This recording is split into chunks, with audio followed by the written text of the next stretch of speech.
They're breaking new ground on the early trade. We've got a guest, and it's an important one. I'm nervous as well. It's Fremantle's Executive GM of Footy, Joe Brierty, who's been good enough to join us. Hello, Joe. G'day, Julian. G'day, Adam. Thanks for having us, gents. Absolute pleasure. Just going back to last Friday before we get stuck into some of the ins and outs with the Dockers, I think everyone over this side of the country was in a bit of shock when the news came through about the pick swap between the Hawks and the Blues. Did it catch you a little bit off guard at Fremantle as well? Yeah, look, there's obviously been reports externally that was probably the opportunity for the pick to go to West Coast and that to be used for Liam, so it obviously changes a few things. I think from our perspective, we've been in ongoing discussions with Liam over the journey, even dating back to his previous contract at Richmond. So it's something that's obviously potentially opened the door, and we'll consider what that looks like and having those discussions. So is your understanding with Liam that his desire is to get to West Coast, or is his mind a bit more open-minded than that? Yeah, look, our understanding is that he still has a desire to get to West Coast. Obviously, he's not coming out publicly to say that that's a position that they would like to achieve. And from our point of view, we're respectful of that. But as I said, it's something that over a long period of time that we've had ongoing discussions with him, and he suits our list and our profile. And look, if the opportunity was to arise, we feel like we've got the collateral that could meet Richmond's needs and achieving the result where Liam could come to us, but obviously respectful that there's a fair bit to play out there. So what sort of role does he potentially fill? And have you sat down with him, put the team up on the board, and obviously you've got to sell the dream to him to be able to move from West Coast to Fremantle? Have you outlined where he plays, where the list sits? How far down the line have you got in some of these discussions with him? Yeah, well, obviously, Liam was considering coming home to WA for a fair while now, and that obviously opens up the opportunity for both clubs. So there's been clear discussions with he and his management as to what that would look like within Freo. And we know the talent that he is and the contested player that he is, and obviously his opportunity to go through your kind of forward half and play on ball at times as well. So it's something that we liked, as I said, from a list perspective, and those discussions had kind of continued to evolve. Ultimately, sat in Liam's corner, and he'd set out that he would like to land at West Coast, and that's where it proceeded. And we were respectful of that. But now we sit here and we kind of see the opportunity that could arise ahead of us. So we'll continue to have those discussions with he and his manager as that evolves in the next 2 days. So when do you actually get ruthless with this? You know, when do you decide that you pull the trigger and maybe offer up a pick for him? Or is it just, are you going to sit back until this does completely fall over for the West Coast Eagles, or do you get proactive? No, we've been really proactive in a sense of speaking with Richmond, and look, we've been clear and tabled a position on what we think it would look like from an offer point of view. And as I said, there's still a fair bit to play out with other clubs and moving picks and what West Coast may look to do. So we'll wait and see how that plays out from our perspective. But we've definitely put something forward to Richmond, and if the opportunity was for Liam to come to our club. What is on the table? Is 10, 11 and 18 on the table for both Shea and Liam to get to Fremantle? Yeah, I won't go into specifics of what it looks like. As I mentioned earlier, we've got the collateral that could obviously meet the needs of Richmond, and respectful of the other conversations that need to play out. But we've made sure that our position's been really strong, and obviously respect the talent of both players, and making sure that it meets the needs of the Richmond Football Club. So the reports last week that were 10 and 18 were on the table for Shea, and the suggestion has been that Richmond might be looking a bit more at that. Is that where we sit with the potential trade for Shea at the moment?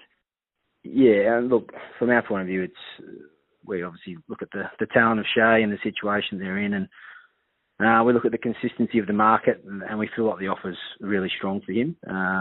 Ultimately, we need to be responsible as a club and be balanced in our approach. We want to see Shea at our football club, but as it stands, we feel like it's a really strong offer, and Wolsey and Blair Hartley have had really strong dialogue, and we'll continue to do that, but that's where it stands. So 10 and 11 is too much for Shea, in your opinion? Yeah, as I said, we look at the offer, and we look at the current draft and the talent that's available. We feel like it's a really strong position. So look, those kinds of conversations will continue to evolve, but that's as it stands at the moment. So those two players are definitely your priority. We understand that. Is there anyone else around this period, backup plans or some other players being discussed at the moment? Yeah, look, they're our priority. Things continue to evolve, Adam. You know that things can always jump out. You're essentially in conversations around with different clubs, but at this point in time, it's probably how we see it. And if we need to go to the draft, it's a really strong draft as well. So excited by both opportunities and the flexibility that exists there. And you do have one of your big dogs who has, for some reason, comes up in discussions of potential, trade in the future. Free agency coming in is Andy Brayshaw. What does the situation look like with him? Obviously, you'd be looking to lock him in for as long as possible. Can you just update us on some discussions there? Been really positive, and we know that the leader and the calibre of the person. Appreciate that we're coming a dialogue across the industry around Andy. We've obviously opened discussions with his manager and him to obviously look at what it looks like for a long-term extension. So, those things will continue to progress, and we look to see him in the purple for the future. And I think that those things will probably get managed over the coming months. Just with a couple of your older players, Joe, we're speaking to Joe Brierty, Fremantle Executive General Manager of Footy, Nat Fyfe and Michael Walters. What were the conversations like post-season with those two gentlemen? Pretty smooth that there was no issue with them playing on? Yeah. Look, at the end of the year, we obviously talk through what 2025 looks like for every player. And both of those players being contracted, see them here at the club next year. I think we acknowledge that, their best footy is probably behind them, but they can still contribute and have a really important role across our club, on and off the field. And we don't actually have that many players over 30 years old. So, look, their leadership and ability to drive standards across our playing group is really important. So, see them both here in 2025 and continue to contribute to the footy club as they have done over many years. So, we saw Nat Fyfe as the sub used a few times this year. Is he comfortable knowing that could possibly, potentially be a regular position for him going into next year? We don't know. They may even include 5 players on the bench, which would make it easier for you. But that's hypothetically if the sub was there next year. Is he comfortable playing that role regularly? Yeah, he is. It's probably something we've seen that evolve for Nat and his selfless nature and the way that he sets up opportunities for the mids around him with Brayshaw and Young and Sarong. We played him in the sub role a couple of times across the year. And at his age and what his body's gone through, the ability to manage him at different times, and whether that's in the sub role or manage board games, it's something that we're definitely talking through, and what his role looks like on game day as well. So something that he's very open to, and ultimately what's the best fit for and mix for our best 23 going into each game. Your best 23, you mentioned, so get Baker and Bolton in as those sort of key players, mid and forward. Are you really satisfied with your key position players in defence and also forward then? Yeah, I feel like our spine and our structure's really well set up when we look in front of the ball. We've obviously continue to evolve with Tracy and Jai Miss and Jackson pinch hitting in the ruck between himself and Sean. And in the back line, obviously, we see Cox and Pearce, who've had some injury frustrations probably throughout this year where they couldn't actually play in the same team consistently. But Draper obviously continued to evolve as the year progressed as well. So I feel like our key position stocks are in a good place, and there's some players there that are going to be with the club for the long term. And how is the injury list looking? Obviously, a number of players generally go through and have some surgery. How are some of those key players looking for 2025 in round one? At this point in time, touch wood, going really well. Hayden Young had a minor fracture to his leg in the last game of the year, and he's going to kind of transition back into running over the coming weeks. He didn't require any surgery. Sean Darcy was the one that obviously finished up with a few rounds to go in the year and had a bit of a clean out of the knee, but pleasingly he's progressing well at this point in time. Probably don't expect him to be in full training before Christmas, but would like to see him in full training in the new year. I guess it's a big 2025 for Sean Darcy. He hasn't had a lot of luck with his body the last couple of years. I'm assuming you've been exploring all sorts of ways to try and get Sean physically at his peak so you can just try and get that combination up and going between Luke and himself?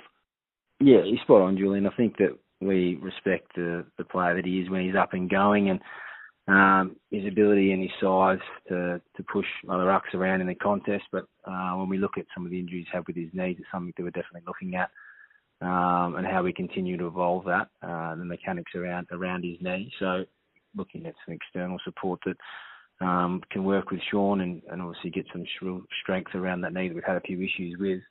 We feel like when he's up and going, he can really be a dominant player for us, and you look at the mids around him as well. So a priority for us in the off-season to make sure that we can get his programming right, and then what that looks like in season from a training point of view, and even on game day with Luke as well, and how we get the right mix between the two of them in the middle of the ground.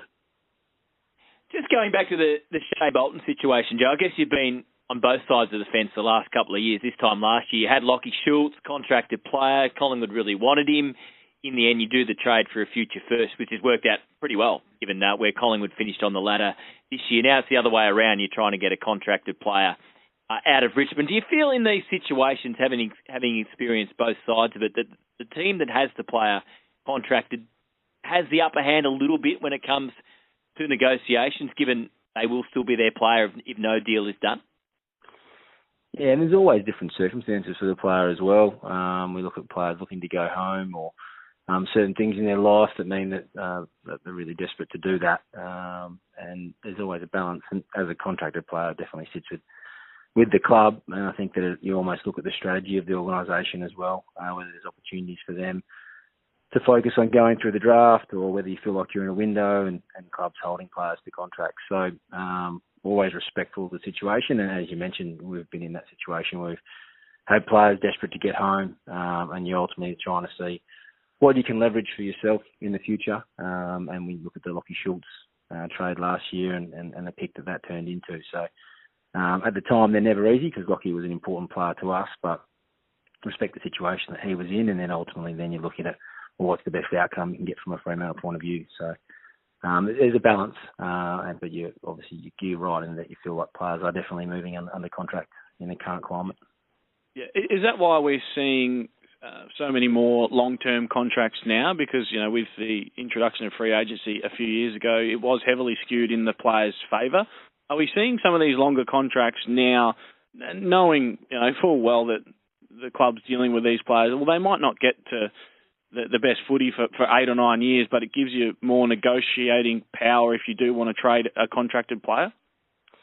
Yeah, and the market's setting the price as well, in terms of how long players are contracted for, players being pushed out beyond free agency, or the ability to ensure that you do have, I guess, that control whether a negotiation may occur in the future. So I heard earlier today whereby would we consider kind of having capped contract extensions, and it's something that we definitely could look at. But I think at this point in time, the market's definitely setting the value on players, whether and we're seeing the significant long-term extensions across the industry. So I think clubs want to have the control of what that looks like for key players, and particularly when you're seeing players look to move home, or as they kind of look for a greater opportunity at other clubs.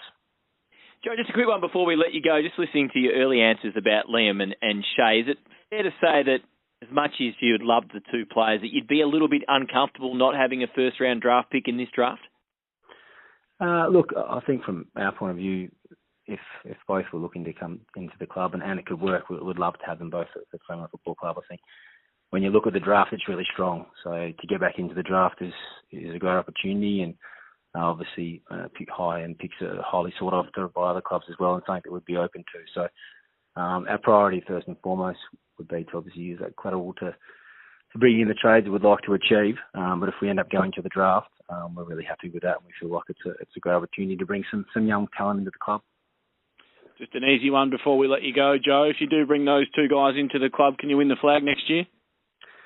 That'd be great to occur, Adam, so we'll be really happy with that. Excellent. Joe, thanks so much for your time this morning, and good luck on what will be a hectic 50-odd hours or so. No worries, gents. Thanks for having us.